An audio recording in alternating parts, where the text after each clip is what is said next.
Once there was a person who'd learned too well the language of fear.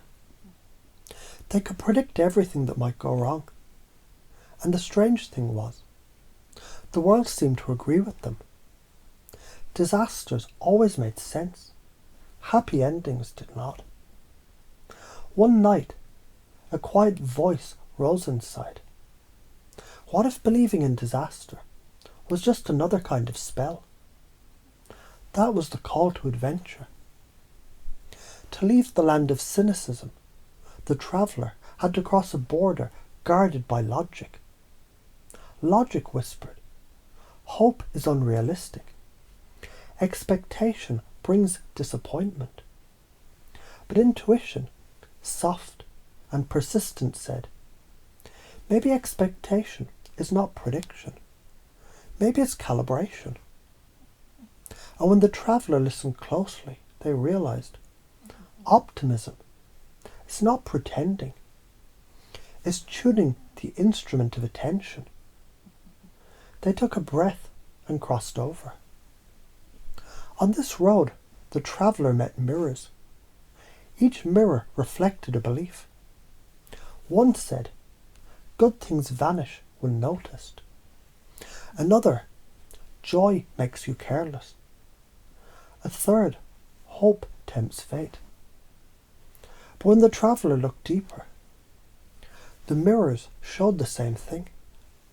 A nervous system trained to brace for pain. It wasn't evil, only outdated, like a guardian who hadn't been told the war was over. Through breath, through stillness, through moments of laughter, they began to retrain that guardian. Every genuine smile was a frequency upgrade.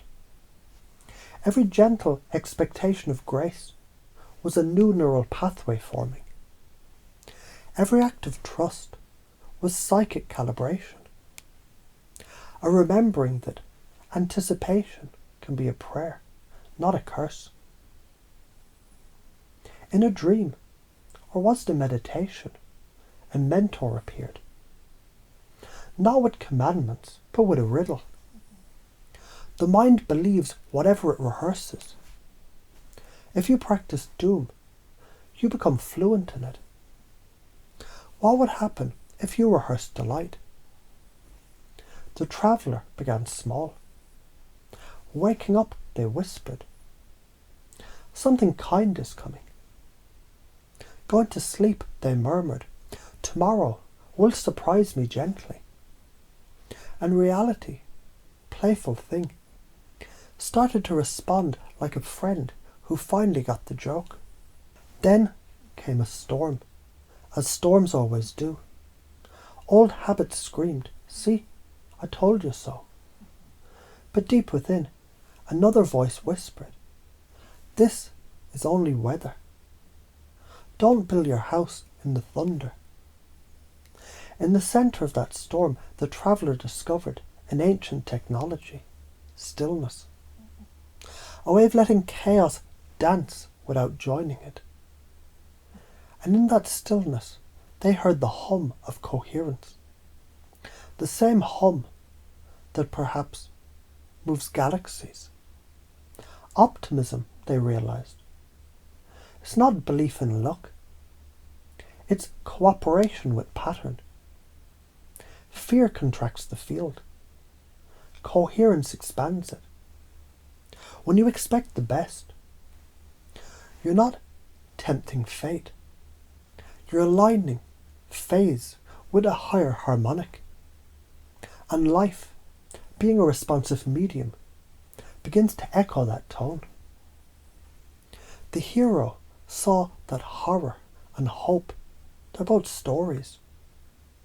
Only one strengthens the nervous system enough to create beauty.